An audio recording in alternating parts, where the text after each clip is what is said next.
What is going on, YouTube? Welcome back to A Therapeutic Edge. I am sitting out here in the park today with Women Carry Knives, who is making fun of me. That's right. On the table in front of us is a new knife to the channel, but not a new knife. This is the Boker Caracal, or Caracal, C-A-R-A-C-A-L. Caracal. Caracal. I got this in a trade with somebody off on Facebook and thought I would share it with you. I don't do a lot of D2 knives anymore, but this one is really good. This is an older knife. This is one of the Boker Chinese-made series.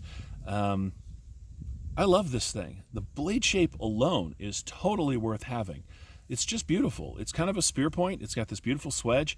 It is really nice and thin behind the edge, and it's very sharp. Now, the guy who owned it before me said it spent a lot of its time in a box, and I can tell that that is true. It has wonderfully sculpted G10, which has got a lot of character and texture to it.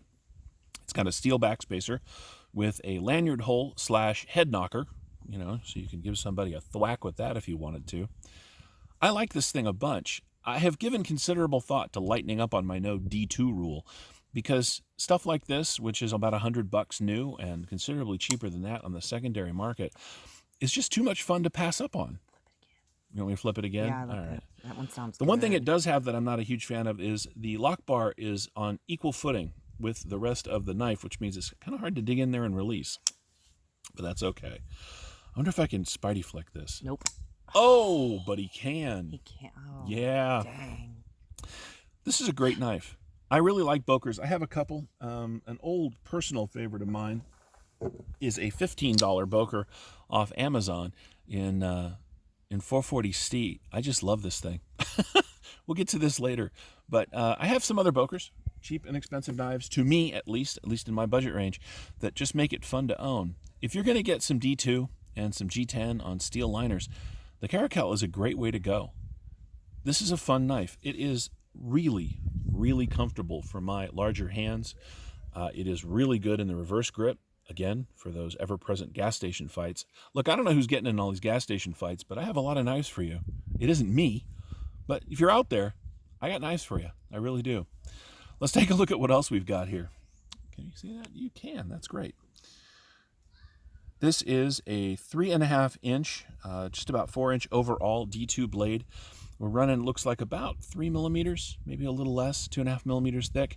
The handle is a little thicker. We are running over ½ inch, but that's okay. That offers some really great grip. You've got jimping back here on the spine, on the backspacer, just in case you're holding it like this. You got somewhere to put your thumb. You've got jimping on the blade and a ramp, which means you can really get your thumb up here. This thing is great. As you guys know, I love my push cuts and my draw cuts. Now, it's got plenty of flat through here, so push cuts are great, and if you dig in, it doesn't slide up out of the work you're doing.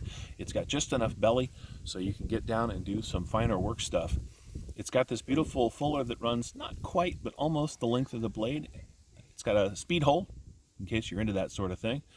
It has some billboarding. It says Boker on this side, and it's got the designer's logo on the other. Forgive the noises. We're out here in the park today enjoying the weather, and of course that means other people. It has a surprisingly good pocket clip. It's just stamped steel, but this thing rides in the pocket really, really well, and I really enjoy it. This is a great knife. Now, you can still get these, I think, as I said, they're about $100. Now, look, $100 is not inexpensive for G10 and D2, but Boker has interesting designs. More so than a lot of companies. I mean, what else? If you're talking about G10 and, D2, in Ganzo territory, you're talking about $25, and this is a great knife. We'll get to this again on the channel in a little bit. But you get a lot more knife with the Boker, a lot more design with the Boker. I don't know. I think this is a great knife, and I'm glad to have it in the collection and on the channel. What do you think, Women Carry Knives? Am I on camera? You are. Because I tend to do this. Now you're off camera. I really like this. It's a larger knife, but it does, I think because the handle is thicker, it feels really good. It doesn't feel too thin. It doesn't, some of your knives that you have are just outrageously uncomfortable to me because the handles are so big. Even I can really choke up on this and really use this. Yeah. I do. I really do like this knife. I'm glad. It's the kind of fun thing I like. You can't always be, $500 mid-techs. Sometimes you got to have stuff on the channel that's just more fun to have around, and I think this is one of them. I really do. Let's do a real quick size comparison before we go, and we'll use our old friend, of course, the Rat Model 1. As you can see, it fills a slightly smaller space. Well, actually, with the backspacer head knocker, they are just about exactly the same. Nope, the Rat's a little bit longer. The Rat is a slightly bigger knife. You get actually more cutting surface. Yeah, just a little more cutting surface on the Boker, but a little more handle on the Rat Model 1. We're out here in the park and there's horses stomping around. Anyway, this is an excellent knife. It was a good trade. I'm glad I did it. I actually traded my my VDK Goat, which was another G10 and D2 and G10 knife. But this one's much more my style. It really is. This is going to spend some time in the pocket. I know that for sure. I love the way this is milled out through here. The G10 is shaped. As I said, this is exceptionally comfortable. And I've said that a bunch of times because really that's what this knife is. It is a really comfortable, I'm going to say harder use. I don't think it's hard use, but the way it's built, you could really put this thing through its paces. It's nicely stonewashed. It's going to resist rust, which is not something D2 is great at. But when they do the blades right, it is.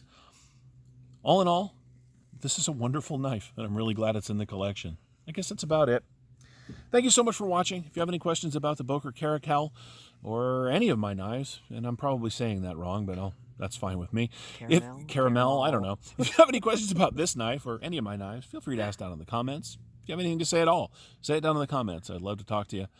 If you haven't subscribed, please do so. I'd love to have you here on a regular basis. And if you're already a subscriber, thank you so much. It means the world to me. I'll see you next time.